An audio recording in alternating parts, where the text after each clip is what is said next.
15,000 साल पहले हिमालय की ऊंची चोटियों में एक योगी प्रकट हुए। कोई नहीं जानता था कि वे कहां से आए हैं, बस स्थिर बैठे रहे।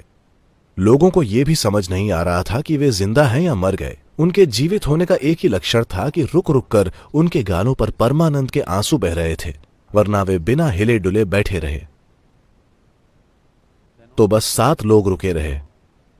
उन्हें उनके इस तरह बैठने का चमत्कार समझ आया, क्योंकि अगर वे इस तरह बैठे हैं तो इसका मतलब यह है कि वो भौतिकता से परे हैं, वरना वे ऐसे बैठ ही नहीं सकते। ये 7 लोग रुके रहे और आज हम उन 7 को सप्तऋषियों के नाम से जानते हैं। ये आदियोगी के पहले शिष्य थे।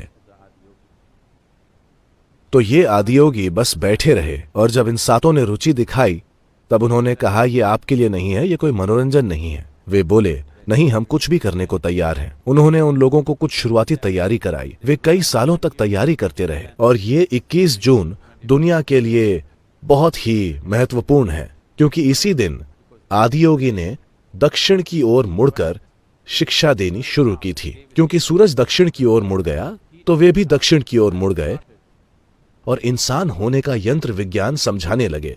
इसी दिन को सौभाग्य से संयुक्त राष्ट्र ने विश्व योग दिवस घोषित किया है, क्योंकि इसी दिन योग की शुरुआत हुई थी और उन्होंने ये व्यापक ज्ञान दुनिया को दिया।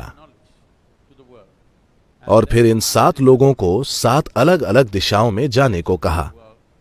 एक मध्य एशिया गए, एक उत्तरी अफ्रीका गए, एक दक्षिण अमेरिका गए, एक दक्षिण पूर्वी एशिया गए, एक हिमालय पर्वत के भारतीय हिस्से में आए, एक उनके साथ रुक गए और एक अन्य जो हमारे लिए बहुत महत्वपूर्ण है, अगस्त्य मुनि, वे दक्षिण की ओर आए। उन्हें दक्षिण दिव्य दर्शन का जनक माना जाता है।